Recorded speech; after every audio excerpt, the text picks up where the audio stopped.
What's up guys, it's Colson here.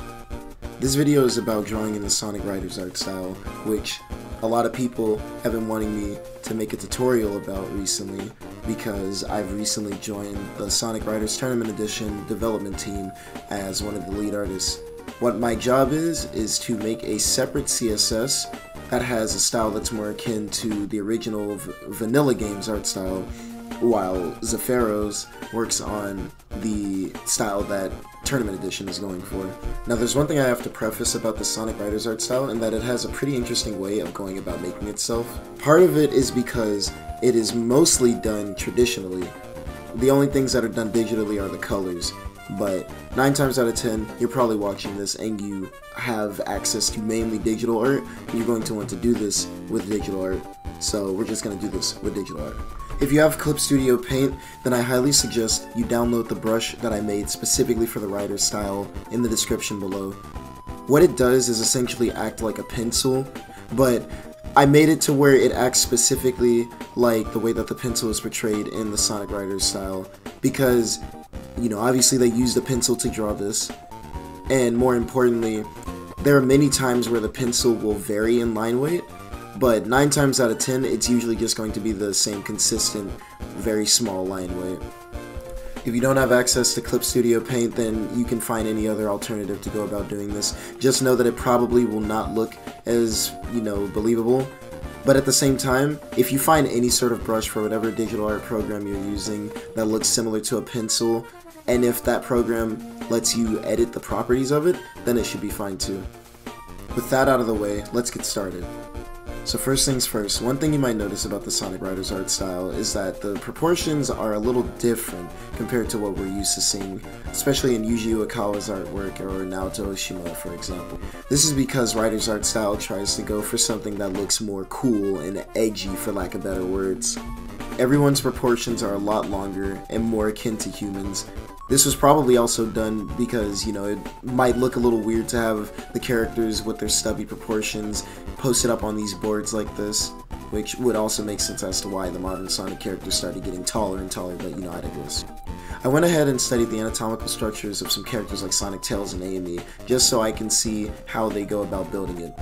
One thing I found is that characters like Sonic, Amy, Shadow, etc. have heads that aren't exactly shaped specifically like a circle or an oval or anything, but it looks more like a generic anime head, which is again why I said that it takes on a more sort of chibi-ish inspired art style. I don't know if that's even the right word that I'm using, whatever. On top of having these bigger heads, they also have very slim bodies and longer legs than usual, with feet that are, I would say, kind of proportionate actually. Like, yeah, they're still big obviously, but they're not as big as what they would be in maybe a Venture. The way that most characters are proportioned kind of goes like this. It's big at the top, slim in the middle, and then it starts to get more towards big at the bottom, but it's really just around medium big. That's something very important to keep in mind when you're drawing these, because there's a reason other than the art style looking so clean as to why these designs are so appealing. The way that the shape language goes about displaying itself amongst us in such a unique way is what makes it look so interesting to look at. There's other subtle motifs in the art style that I'll get to later, but for now these are the main ones that you need to know. Now on to the posing. The thing about the poses is that they're not really all that special. They're really nice to look at, but when you look at them, there's not too much going on with them. Like, a lot of the characters are just kind of standing there, maybe leaning in one direction, and maybe they have a hand on their hip in the other, but that's about it. My guess as to why they did this is probably because Hideaki Moriya, the artist for Sonic Riders, wanted to show off the art style more than, have the characters just sit there with these fantastic poses and whatnot. And don't get me wrong, the poses on the characters are still good. They go about displaying the character's personality without doing too much. And I feel like that's what he was going for. He was just trying to make the poses look cool, make the characters have this sort of vibe of, oh, I don't need to do an extravagant pose to look cool. I can just stand here and I still look intimidating as fuck, but in a good way. As you can see, I was going through a bunch of different poses. I couldn't really find anything that I liked until, later on. Hell, you can even see that I started on sketching one of them, but then I was like, I just don't think so. And I moved on to something else. The posing is definitely the most difficult part for me sometimes because I really want to put them in these cool ass poses, but I realize if I'm going for something that's truly writer's core, I don't need to do that much. I need to let it show through the art style. So I ended up settling on this pose of him sticking his finger out at the camera, looking at you while he's got his fingers lifting up his glasses. You know, it still feels like something Sonic would do. It feels like he's challenging you to a race, but it doesn't feel like it's doing all too much. I think the hardest thing about this for me was definitely doing the quills, because the way that Hideaki goes about doing the quills is very, very rule breaky of what Sonic's quills are usually doing in most official Sonic art. Now, I'm not sure how many people already knew about this before, but there's a general rule of thumb when it comes to drawing Sonic's quills, and it's that the second quill will always line up with the ear, at least at the top of the quill. So it was kind of tripping me up when I had to go about drawing this and have it to where the top of the middle quill was actually above his ear this time. In fact, it's like the quills are on their own plane of existence. That's how I tried to look at it, at least. Now we're moving on to the line art, where things can get a little bit tricky. You're gonna see here, but I ended up redoing the line art like 4 different times because I just wasn't satisfied with it quite yet. I had to mess around with the brush settings some more before I got something that looked similar to the line work that was done in the original drawings.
Eventually, I did end up settling with the current line art that I'm doing right now, and therefore I can move on to the next step, which is doing the shading. When a lot of people look at the shading for Sonic Riders, they just think, oh, you know, it's just a darker version of the most abundant color on the character, and then I'm just going to go in here and I'm going to put these lines that go all through the shading and like that. Unfortunately, that's not really how it works. The way that they go about doing the shading in the Sonic Riders art style is by doing hatching, and I feel like that's like one of the simplest techniques you can learn how to do in art, and they use it very effectively here. In regards to how the actual shading of the Sonic Riders style works, it's kind of weird. Basically, everything that is in the foreground is not going to be shaded, and things that are pushed more to the back are going to be the ones that are shaded. However, many times in the art they kind of break this rule and they add shading wherever they want.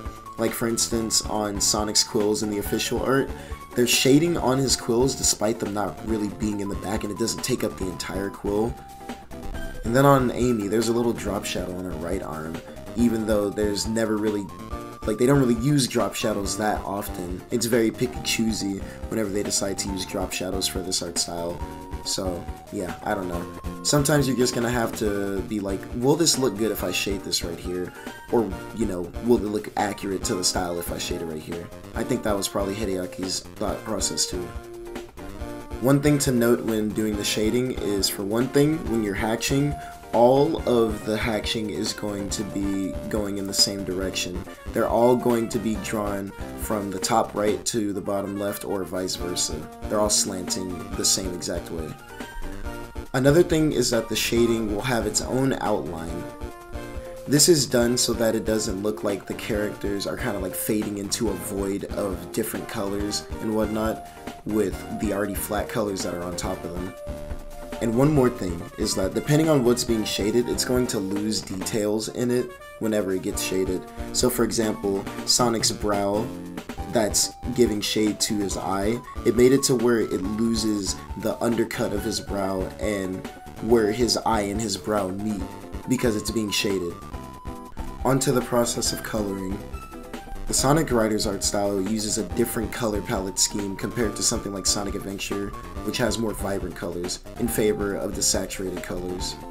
Although I usually heavily advise against using the eyedropper tool because it usually depreciates the values of whatever you're color picking from, I guess it's okay to pick it here if you want to get a general idea of where you should be choosing your colors. This is especially helpful if you're going to be making art of a character that already exists in the game, or at least has a color palette of colors that exist in the game. Once we finish that, we move on to lighting. The lighting in this art style works in the way of going around the character. By that I mean it's usually highlighted on the edges and not really on anything that's in the actual details of the drawing. The few exceptions to this are Sonic's eyebrows, his ears, and then any sort of glasses or shades that any of the characters are wearing. It's rare, if ever, that the lighting is on the inside of a character's silhouette as opposed to the outside of it. This means, for example, that you're almost never going to see lighting on a character's inner thigh in favor of the outer thigh where their waist would be.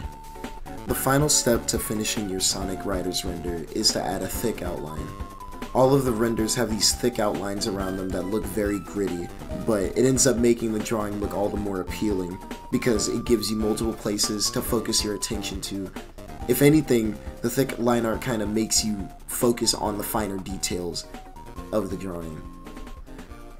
I know that I said I would mention the little motifs about the characters earlier, and I didn't do it until now, but you know, I'm sorry about that. But one other thing about the characters that you should know is how different parts of them are drawn. So one of the main things is the way that Hideaki goes about drawing the hands for the characters. The palms of the hands of these characters are these blocky masses that will have blocky fingers on top of them too. If anything, the fingers are more akin to like a triangle block mix. It's weird. On the inside of the fingers, there's 2 curves, and then on the outside, there's 3 curves. The thumbs go about it the same way too, except it's a little bit different. There's a way more noticeable triangle that represents the knuckle right beneath where the fingernails would be for the characters. Another little fact about the renders is that most of them are facing to the left. I'm not sure why this was done. It was probably a comfortability thing. He probably whipped these up in like maybe a few hours like all together and then called it a day, and you know, he was just doing these for comfort's sake. So if you want it to be extra accurate, you can do that. When you're done, I recommend saving these at a pretty high DPI, though it doesn't really matter. I would say save it at a high DPI so that people can see your texture work with the outside outlines, but you know, it's up to you. I hope this tutorial helped you guys out. If you have any more questions, just ask down below and I'll answer. Thank you.